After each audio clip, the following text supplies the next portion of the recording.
मैं अपनी युवा पीढ़ी को एक और टास्क अलग से देना चाहता हूं। और होमवर्क के दिए बिना बच्चों को काम करने का मजा नहीं आता है। आप सब जानते हैं कि भारत वो देश है जिसने हजारों वर्ष पूर्व ही धरती के बाहर अनंत अंतरिक्ष में देखना शुरू कर दिया था। हमारे यहां सदियों पहले अनुसंधान परंपरा के आर्यभट्ट, ब्रह्मगुप्त, वराहमिहिर और भास्कराचार्य जैसे ऋषि मनीषी हुए थे। जब धरती के आकार को लेकर भ्रम था, तब आर्यभट्ट ने अपने महान ग्रंथ आर्यभट्टीय में धरती के गोलाकार होने के बारे में विस्तार से लिखा था। उन्होंने एक्सिस पर पृथ्वी की रोटेशन और उसकी परिधि की गणना भी लिख दी थी। इसी तरह सूर्य सिद्धांत जैसे ग्रंथों में भी कहा गया है, सर्वत्रैव महिगोले, सर्वत्रैव महिगोले स्वस्थानम उपरि स्थितम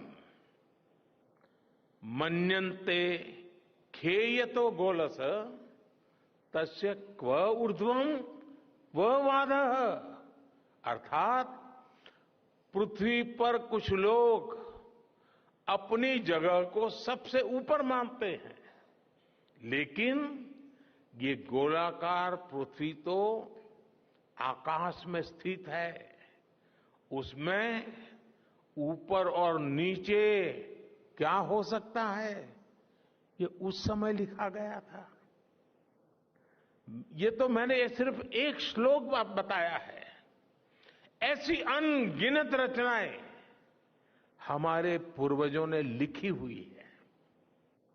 सूर्य, चंद्रमा और पृथ्वी के एक दूसरे के बीच में आने से ग्रहण की जानकारी हमारे कितने ही ग्रंथों में लिखी हुई पाई जाती है। पृथ्वी के अलावा अन्य ग्रहों के आकार की गणनाएं, उनके मूवमेंट से जुड़ी जानकारी भी हमारे प्राचीन ग्रंथों में मिलती है। हमने ग्रहों और उपग्रहों की गति को लेकर इतना सूक्ष्म गणनाएं करने की वो काबिलियत हासिल की थी कि हमारे यहां सैकड़ों वर्ष आगे के पंचांग यानी कैलेंडर्स बनाए जाते थे।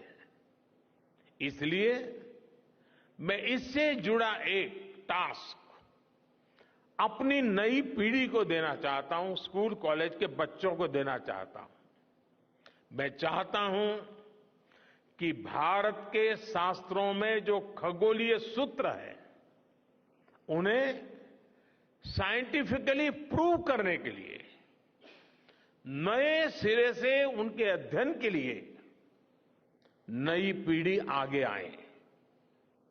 ये हमारी विरासत के लिए भी जरूरी है और विज्ञान के लिए भी जरूरी है।